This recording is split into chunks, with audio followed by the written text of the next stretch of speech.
আমরা শিখব পঞ্চম শ্রেণী ক্লাস 5 এর ইংলিশ বইয়ের ইউনিট 3 একটা কাজ আছে দেখো 3.1 এর লিঙ্গুইস্টিক্স ফোকাস ইম্পারেটিভ সেন্টেন্স কি সেন্টেন্স ইম্পারেটিভ সেন্টেন্স কাকে বলে তোমাদের বই ইংলিশে লেখা আছে আমি ট্রান্সলেট করে বাংলা বলে দিছি যেমন দেখো যে বাক্য বা সেন্টেন্স দ্বারা আদেশ আদেশ উপদেশ অনুরোধ বা প্রস্তাব বা অনুমতি বোঝায় কি আদেশ করা বোঝায় উপদেশ অনুরোধ প্রস্তাব বা অনুমতি প্রকাশ পায় তাকে ইম্পারেটিভ সেন্টেন্স বলে। ইম্পারেটিভ সেন্টেন্স সাধারণত ভার্ব দিয়ে শুরু হয় মূল ভার্ব দিয়ে কি দিয়ে শুরু হয় সাধারণত ভার্ব দিয়ে শুরু হয় সাধারণত কি দিয়ে শুরু হয় তাছাড়াও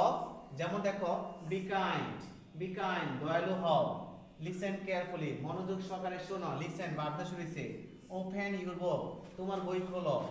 এইটা কি দিয়ে শুরু হইছে ভার্ব দিয়ে।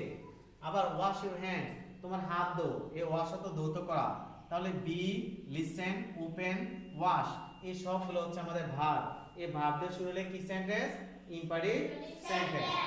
আবার কি দিয়ে শুরু হয় দেখো প্লিজ দ্বারা যে প্লিজ কিপ সাইলেন্ট অনুগ্রহপূর্বক চুপ থাকো please give me your book অনুগ্রহপূর্বক তোমার পেনটা কলমটা দাও বা প্লিজ হেল্প মি অনুগ্রহপূর্বক আমাকে সাহায্য করো। তাহলে কোন বাক্যের যদি আমরা প্লিজ থাকে প্লিজ প্লিজ এগুলো দ্বারা কি বোঝায় অনুরোধ বোঝায় কি বোঝায় অনুরোধ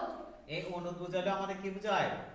ইম্পারেটিভ সেন্টেন্স। কোন সেন্টেন্স যদি না বোধক হয় নিষেধ করলে না করলে যেমন ডোন্ট টাচ দ্যাট এটা স্পর্শ করো না নিষেধ করছে